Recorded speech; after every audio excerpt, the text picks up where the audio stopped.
కీర్తనల గ్రంథము 26వ అధ్యాయం చదువుకుందాం. యెహోవా, నేను యథార్థవంతుడనై ప్రవర్తించుచున్నాను, నాకు తీర్పు తీర్చుము. ఏమీయో సందేహపడకుండా యెహోవా యందు నేను నమ్మిక ఉంచి ఉన్నాను. యెహోవా, నన్ను పరిశీలించుము, నన్ను పరీక్షించుము. నా అంతరంద్రములను, నా హృదయమును పరిశోధించుము. నీ కృప నా కన్నుల ఎదుట ఉంచుకొని ఉన్నాను. నీ సత్యము అనుసరించి నడుచుకొంచున్నాను. పనికిమాలిన వారితో నేను సాంగత్యము చేయను, వేషధారులతో పొందు చేయను. దుష్టుల సంగము నాకు అసహ్యము, భక్తిహీనులతో సాంగత్యము చేయను. నిర్దోషునని నా చేతులు కడుక్కొందును. యెహోవా, నీ బలిపీఠము చుట్టూ ప్రదక్షిణ చేయుదును, అచ్చట కృతజ్ఞతాస్తుతులు చెల్లింతును.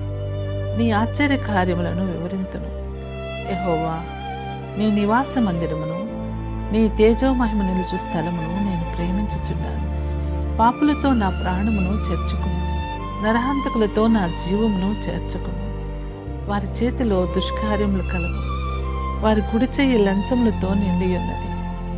నేను యథార్థవంతుడనై నడుచుకొంచున్నాను. నన్ను విమోచింపుము, నన్ను కరుణింపుము. సమభూమిలో నా పాదము నిలిపి ఉన్నాను.